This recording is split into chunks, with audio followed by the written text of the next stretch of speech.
O jornal DR1 está hoje na Fortaleza, São José da Ilha das Cobras. Imperdível, vem comigo que eu vou te mostrar tudo que tem aqui da história do Brasil, da história dessa fortaleza. Vamos junto?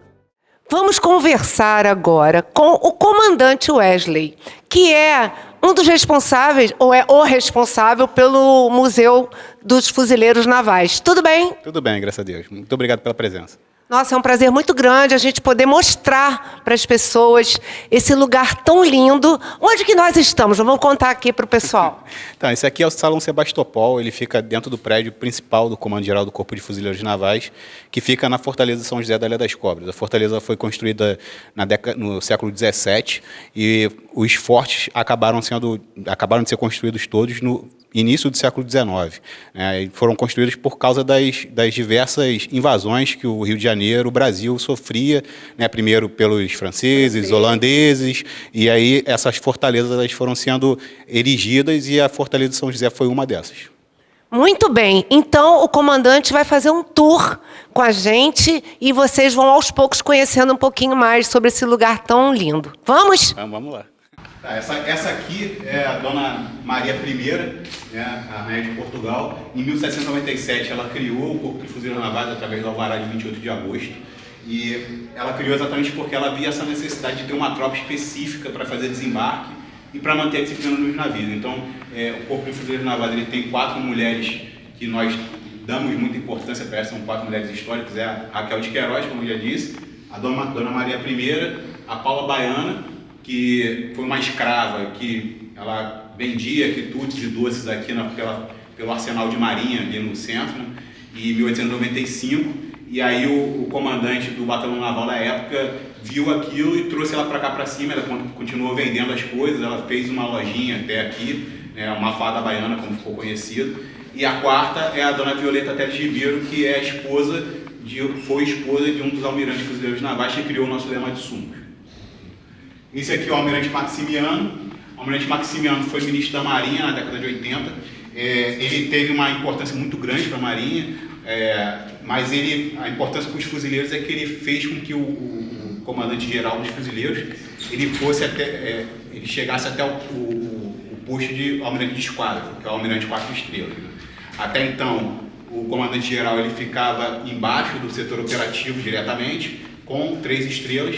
E aí o almirante Maximiano viu essa necessidade do almirante de esquadra fuzileiro naval ter um assento no almirantado, que é o órgão de grande importância para a estratégia da Marinha. Foi criado em 1856 com o nome de Conselho Naval, e desde então, pelo Visconde do Rio Branco, e desde então ele permanece como almirantado. Aqui a gente vê as espadas do almirante Tamandaré. Não são só essas, essas aqui são algumas das que ele usava. O oficial, ele sempre utilizava a espada no combate, então o almirante Tamandaré fez vários combates pela gente, ele tem várias espadas. Essas aqui são 2 espadas dele, tem algumas outras que estão lá no Museu Naval e tem outras que estão na reserva técnica, fica na Ilha Fiscal. Esse aqui é o almirante Protógenes Pereira Guimarães. O almirante Protógenes ele foi comandante da Marinha na década de 30, no governo de Getúlio Vargas. E ele também foi comandante do batalhão naval por 3 vezes. Ele comandou o batalhão naval em 1911 e 1912, em 1914, 1916 e 1921. Ele foi o grande artífice de transformar o batalhão naval, depois o regimento naval, num corpo de fuzileiros navais. Então, o regulamento de 1934 é que transforma o batalhão naval em corpo de fuzileiros navais e dá essa visão de necessidade de desembarque, de ter uma postura mais ofensiva nas ações dos fuzileiros, que até então era uma tropa que era muito mais ligada à segurança de instalações navais, segurança de navio, e quando ele avança como comandante da Marinha, ele faz esse novo regulamento e transforma os fuzileiros navais nessa tropa de desembarque anfíbio efetivamente.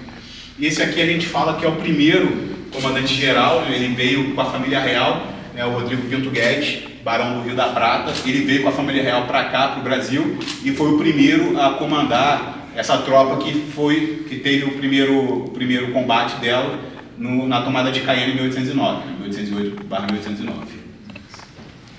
Essa aqui é uma estátua bastante importante para nós. A gente ganhou essa estátua aqui no nosso sesquicentenário, em 1958. O Corpo de Fuzileiros Navais tinha feito 150 anos e o jornal Globo deu pra gente essa estátua aqui. Tem uma foto, inclusive, com o almirante da época, o comandante-geral era o almirante Cerejo, ele recebendo essa estátua aqui nesse mesmo lugar, que aqui na época era o gabinete do comandante-geral. Aqui a gente tem um quadro que eu acho que é bastante importante para mostrar como os fuzileiros navais eles dão valor para todos os militares, independente da patente da graduação. Em 1864, o Brasil ele tinha alguns problemas no prata, né? A gente tinha vários caudilhos que tinham tomado ali o Uruguai, a Argentina, e na Argentina a gente tinha um presidente que se auto-intitulava o herdeiro do vice-reinado do prata. E aí a ideia dele era expandir a Argentina, pegando o Uruguai, pegando os 7 povos das Missões, pegando o Paraguai, e ele tinha essa visão de expansão. E o Brasil, ele tinha ele sabia disso, sabia que esse presidente da Argentina estava querendo fazer isso, e ele resolveu, de uma vez por todas, falar, não, aqui não vai ter isso, a gente não vai permitir que haja essa expansão da Argentina em detrimento da liberdade dos demais povos latino-americanos. E aí a gente enviou uma expedição, em 1964, para impedir essa expansão argentina. Esse quadro aqui mostra a Batalha de Sebastopol, até por causa disso o salão se chama Sebastopol, e esse aqui é o Sargento Borges, que é o herói da Batalha de Sebastopol. Então a gente vê a bandeira do Império aqui, né? Ela é bastante parecida com a bandeira atual da República, e ele aqui em cima tirando a bandeira do Uruguai e colocando a do Brasil como uma amostra que a gente efetivamente tinha conquistado aquela fortaleza de Sebastopol. Esse quadro aqui, quer dizer, essas duas paredes aqui mostram todos os nossos comandantes gerais, né? Então, desde o primeiro, que é o Dom Rodrigo Pinto Guedes, o Barão do Rio da Prata, que antigamente tinha o nome de inspetor-geral, né? E vai passando da Colônia, Brasil Império, Brasil República. Aqui a gente vê, por exemplo, o almirante Protógenes como 3 vezes comandante do Batalhão Naval. E a partir daí, a gente já tem, na década de 30, o comandante Durval. E aí a gente tem todos os nossos comandantes gerais até o almirante Armando, que foi o último. Então o almirante Carlos Chagas, assim que ele passar o comando, né, para o próximo comandante geral, aí é que ele entra. Ele vai entrar ali, né? Então, só que provavelmente ele já vê que já está pequeno aqui, então a gente vai dar um clique que mostra também a história dos fuzileiros, ela tem tudo a ver com a história do Brasil. Então desde 1808 que você tem fuzileiro naval até hoje, toda a história do Brasil está interligada. E de todos esses aí, o que a gente destaca mais é o almirante Silvio de Camargo, é o 4º quadro ali que está aqui. Ele é o nosso patrono, ele foi um almirante muito importante, ele assumiu em 1945, ficou até 1956, e ele acabou trazendo muitos benefícios para o Corpo de Fuzileiros Navais. Esses quadros, pelo menos boa parte deles, são pintados por um militar de marinha. Fuzileiro Naval, comandante pode ter o segundo sargento Fuzileiro Naval de Infantaria Thiago. Ele servia no Museu do CFN até pouco tempo, só que como museu, o Fuzileiro Naval ele tem alguns requisitos de carreira. Então ele tem que ficar um tempo específico na tropa, efetivamente, para poder contar a carreira e poder ser promovido. O Thiago ficou aqui no museu durante um bom tempo, e ele que fazia esses quadros. Muitos quadros desses foi ele que fez. Visualizando, né? Esse prédio aqui não existia. Esse prédio aqui foi construído no início do século XX, em 1906. A Fortaleza São José, ela terminava no portão. Então, aqui era um paredão com os canhões. Isso aqui era um grande descampado com vários canhões, né? Lá no final, já perto da Ilha Fiscal, onde hoje a gente tem um dique, havia um baluarte, que era como se fosse uma pequena fortaleza com uma bateria de artilharia. E lá dentro tinha um arsenal, né, com as armas que, por exemplo, está chegando um navio, né, então um navio inimigo, ou então tem peça de combate, o pessoal tem que assumir os canhões. Os fuzileiros da época, eles pegavam essas armas, as alabardas, as lanças, os capacetes, colocavam e ficavam em posição. Isso aqui a gente achou nas escavações, tanto esse quanto aqueles ali, na Salão 7 de Março.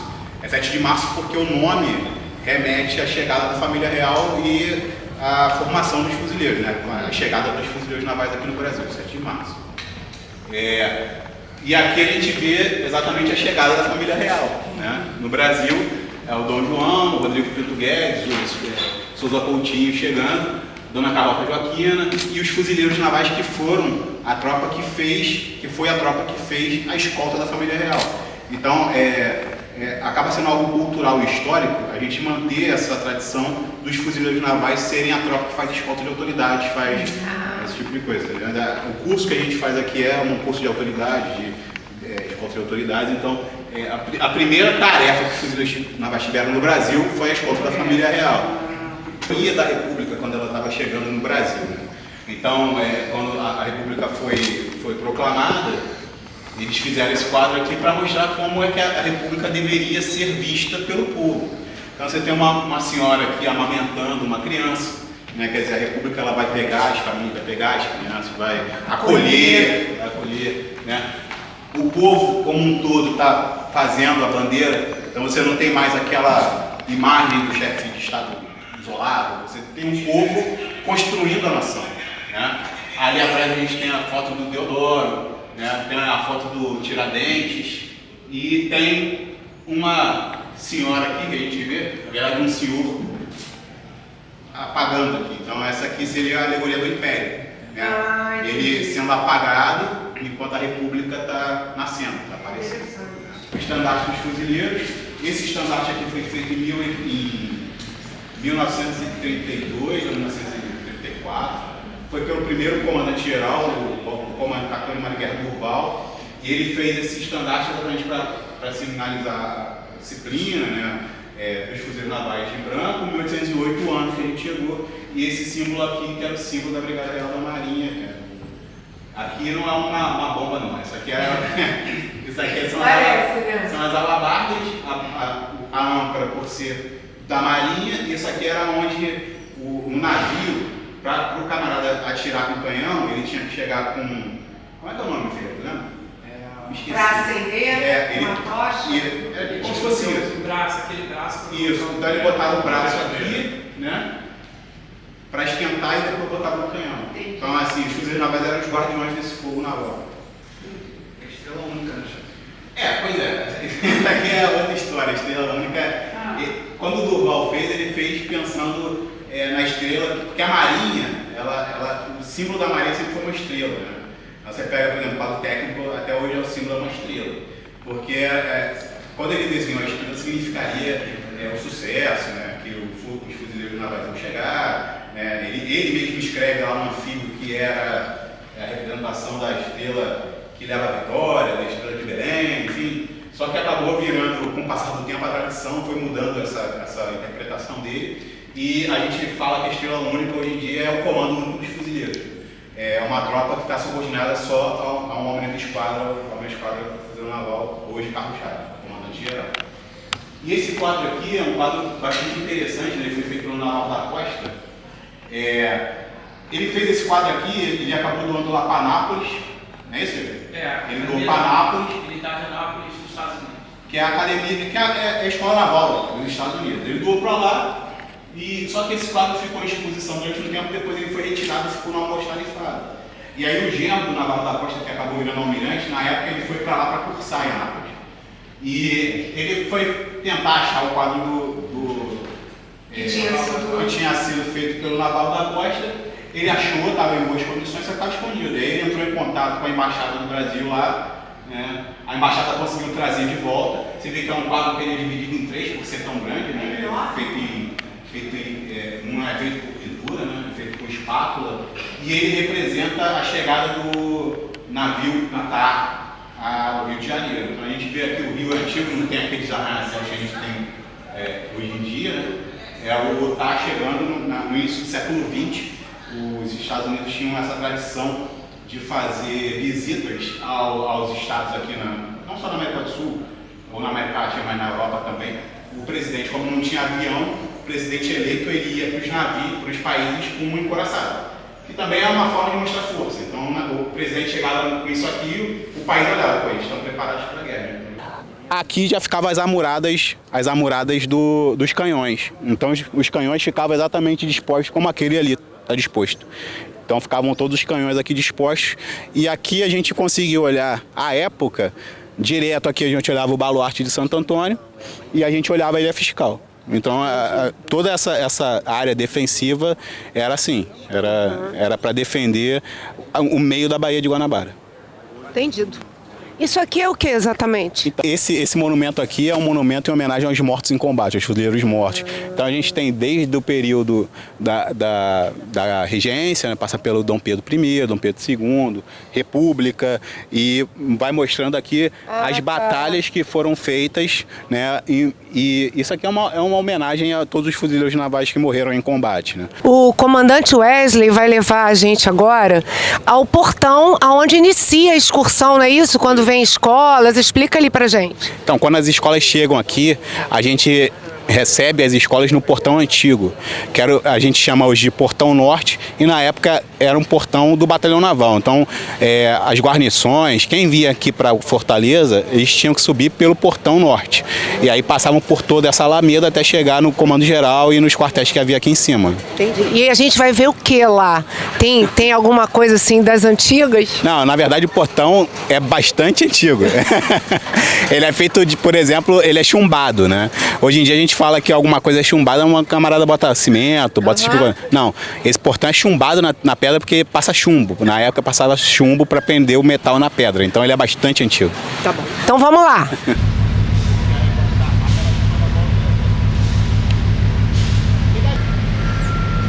A ilha de Vileganhão, que era outro forte, aqui, Fortaleza de São José.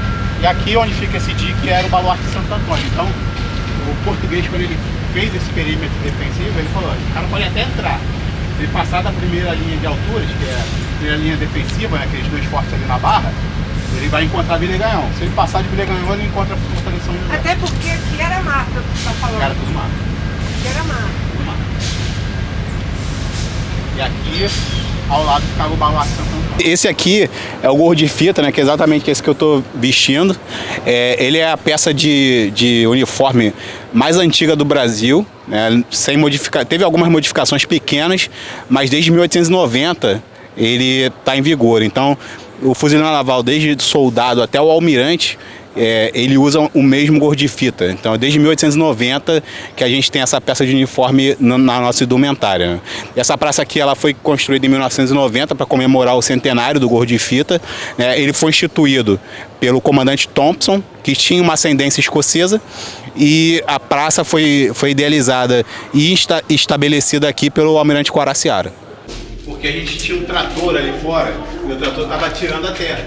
Então o trator podia, com a trepidação, quebrar as vitrines, enfim, a gente retirou tudo para começar as obras, né?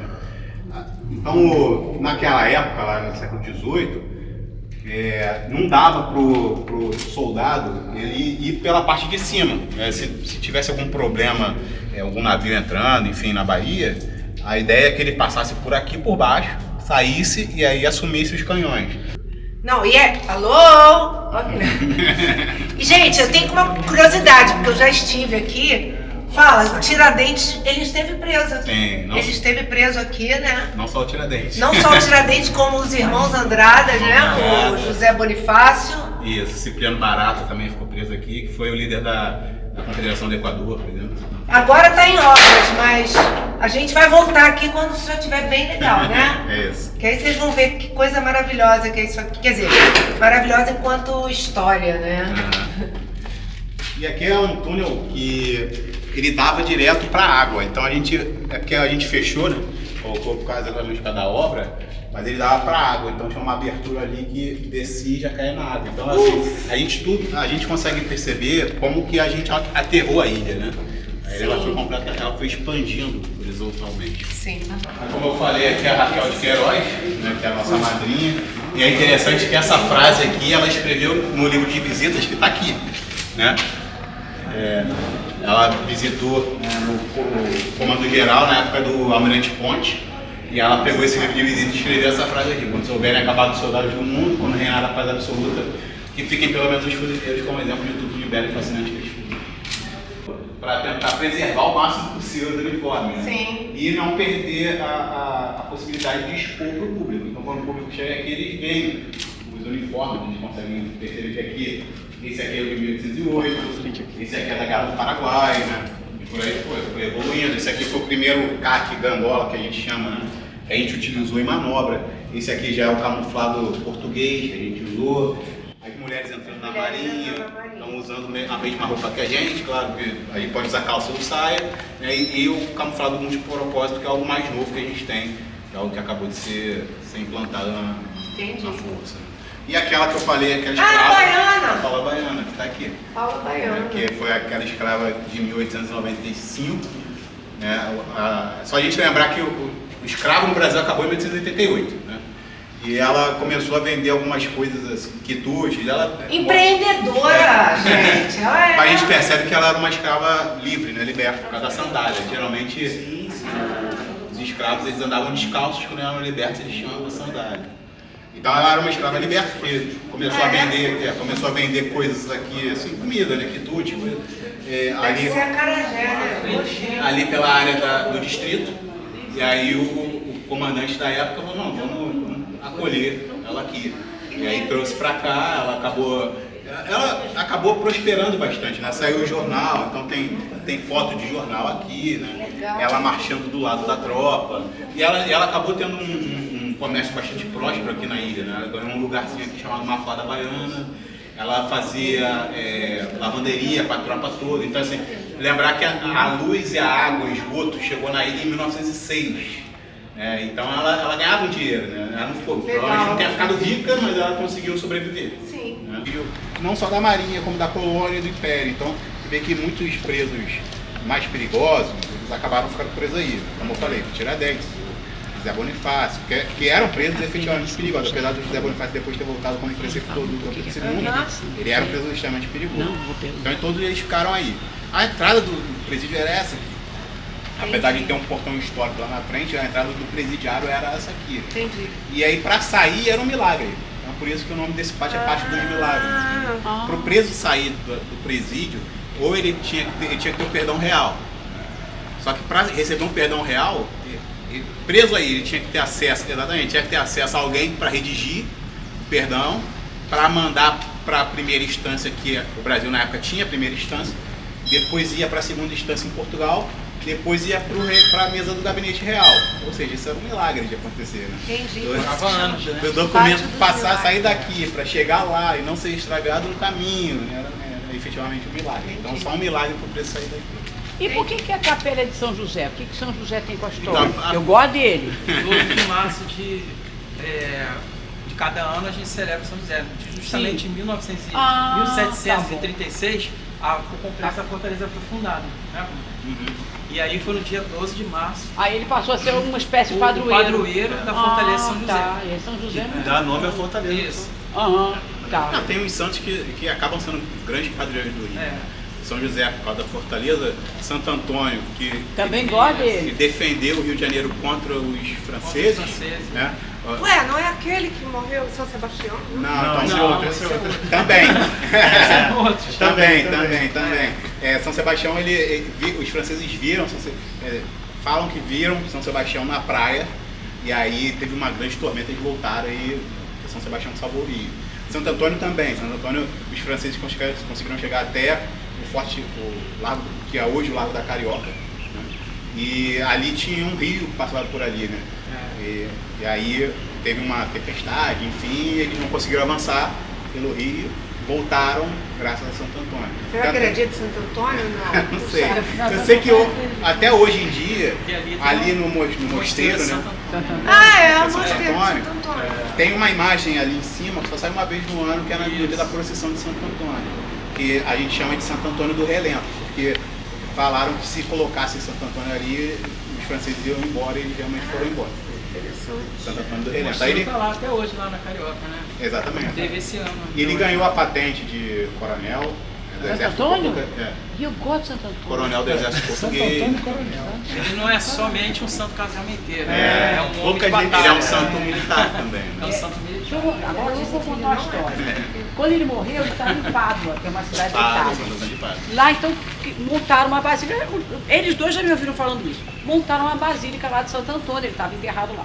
Quando foram exumar lá, muitos anos atrás, centenas de anos atrás, foram exumar o corpo de Santo Antônio para levar para Lisboa, por isso que ele é Santo Antônio de Pádua e Lisboa.